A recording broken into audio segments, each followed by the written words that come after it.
Welcome to the Arts of Examinations Business Studies, a guide to passing examinations in all levels in high school by Madenge Edward Karaoke.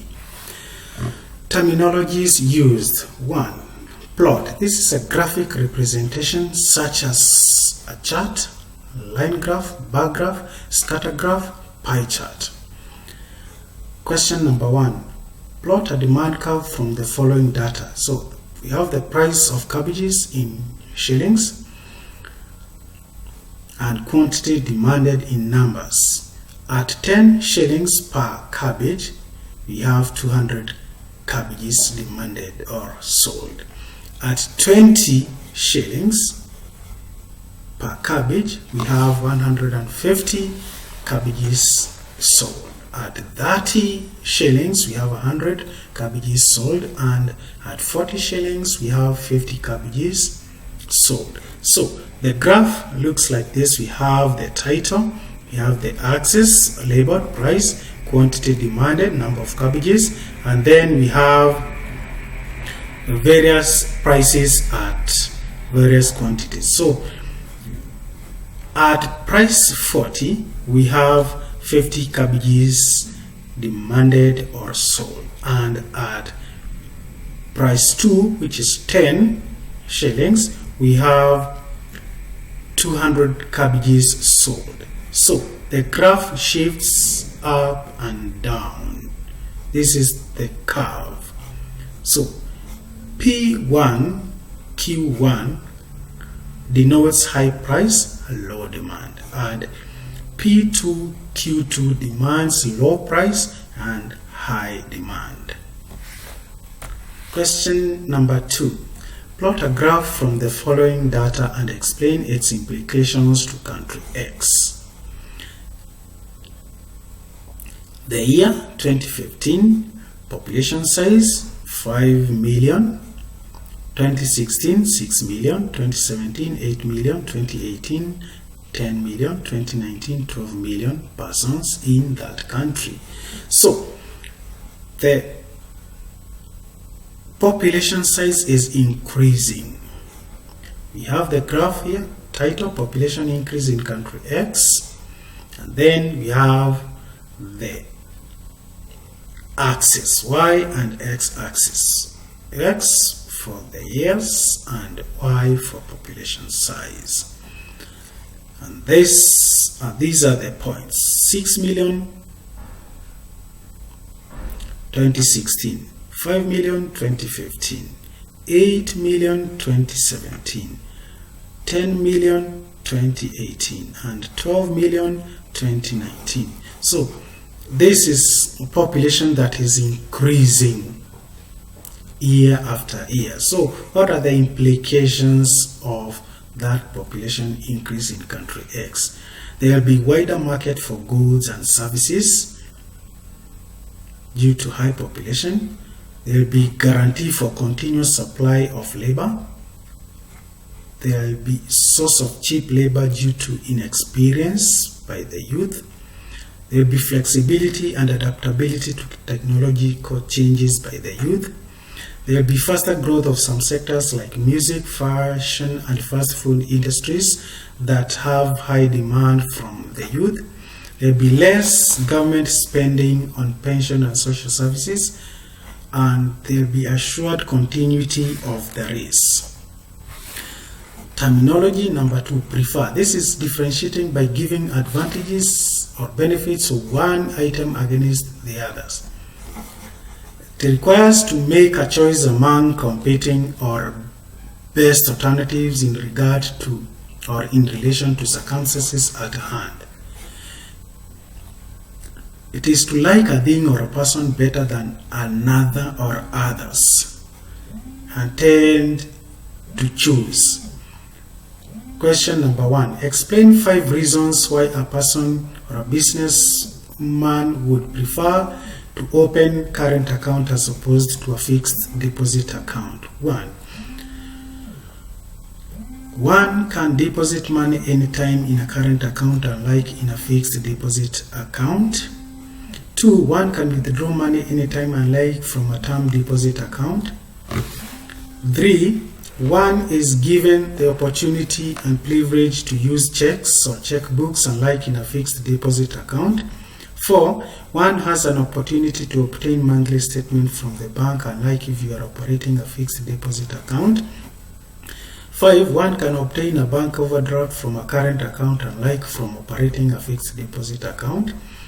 And 6, the bank balances from a current account determines the creditworthiness of a businessman unlike the balance in a fixed deposit account that shows a true picture of the business performance.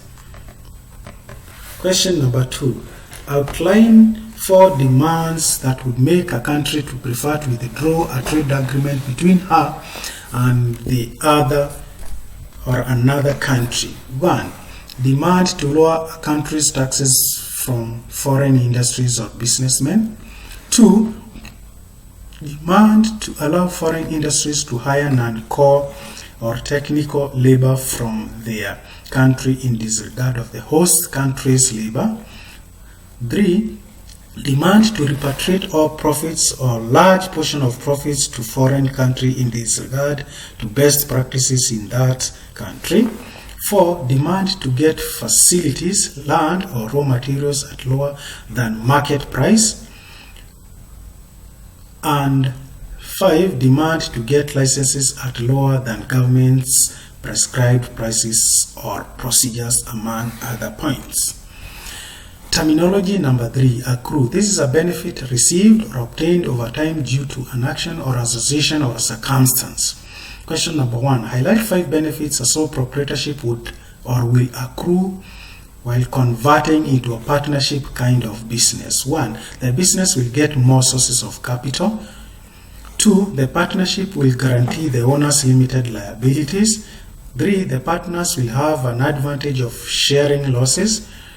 4. The business will have a chance to increase the varied or pool of talents or skills in form of owners of the business, hence quality decisions. 5. One partner, the active partner, will manage the business on behalf of the rest at a salary, hence free others to do other tasks or jobs. 6. Continuity of the business is assured since exit of a partner cannot render it or make it be closed or dissolved. And 7. They will be exempted from paying some taxes paid by large companies or limited liability companies. Question number 2. Outline 5 benefits a business that keeps financial or accounting records would accrue in the long run. 1. Financials would rate the business highly in creditworthiness. 2. Resources would be controlled properly or would not get wasted. 3. Financial records form a strong basis for prudent or rational decision making. 4. Financial records assist the business to determine its profitability and concentrate on its productive ventures or strengths. 5. Financial records form the basis of identifying a business weaknesses and corrective action to take. 6. Financial records would open up a business to exploit the environment and opportunities it has.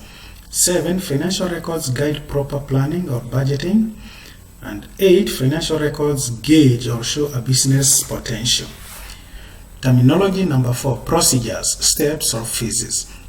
This is the process or method of achieving a goal or reaching a conclusion or accomplishing an objective. Question number 1. Outline the procedure of obtaining insurance cover. 1. Or step 1. Making an application or proposal where you specify the type of policy. 2. Calculation of the premiums or cost of insurance to be paid by the insurance company. 3. Payment of the first premium or at least half of the cover by the insured. 4. Issuing a cover note or binder which lasts for 1 month before the issuing of the policy or signing of the insurance contract. Question number 2. Highlight the procedure of making insurance claim or compensation. Number 1. Notifying the insurer or the broker or the agent that loss or damage or risk has occurred or happened. Step number 2. Filling the claim form to give details of the risk that has happened or occurred. 3. Investigating the claim to ascertain the facts of what really happened. 4. The insurance company investigators write a report to deny or support the claim. And when the claim has been supported, payment of the claim or compensation takes place, or there's no payment of the claim or compensation. Question number 3. Describe the procedure or steps of balancing a ledger account. 1. Identify the account type or account you are dealing with. 2. Look for the total for both sides of the T account and find the larger total. 3. Put the larger total in the total box on the debit and credit side at the bottom. 4. Insert a balancing figure to the side of the T account which does not currently add up to the amount in the total box. Call this balancing figure balance carried forward or balance carried down. And step number 5, carry the balance down diagonally and call it balance brought forward or balance brought down. Terminology number 5, suffer shortcomings. These are problems a company or a person is likely to get due to association with another person, issue, another company, the government, or anything. There are limitations or shortcomings likely to be experienced. Question number 1. Outline 5 ways a business will suffer as a result of not keeping proper financial records. 1. Lack of loans or credit from financials, banks, financial institutions. 2. Wastage of resources due to a shortage of resources. 3. Experiencing losses due to poor resource allocation.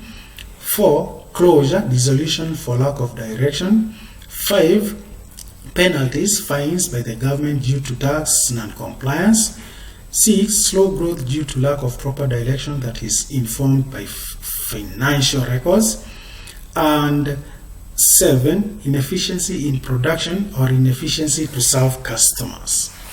Question number 2. Explain 5 ways a country is likely to suffer by engaging in international trade. 1. Collapse of local industries due to flooding of cheap imports. 2. Imported inflation due to overdependence on imports. 3. Loss of jobs due to collapse of local industries. 4. Imbalance of trade due to spending more on imports than exports. 5. Loss of sovereignty due to overdependence on foreign products.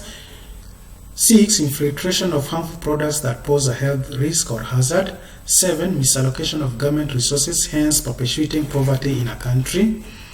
8. Slowed or stunted growth of the economy or the country due to capital flight. 9. Loss of value of the local currency due to shortage or exit of foreign exchange. And 10. Formation of cartels, brokers or middlemen who exploit citizens in pricing, quality, amount, quantity, etc. of the products reaching the country. Thank you.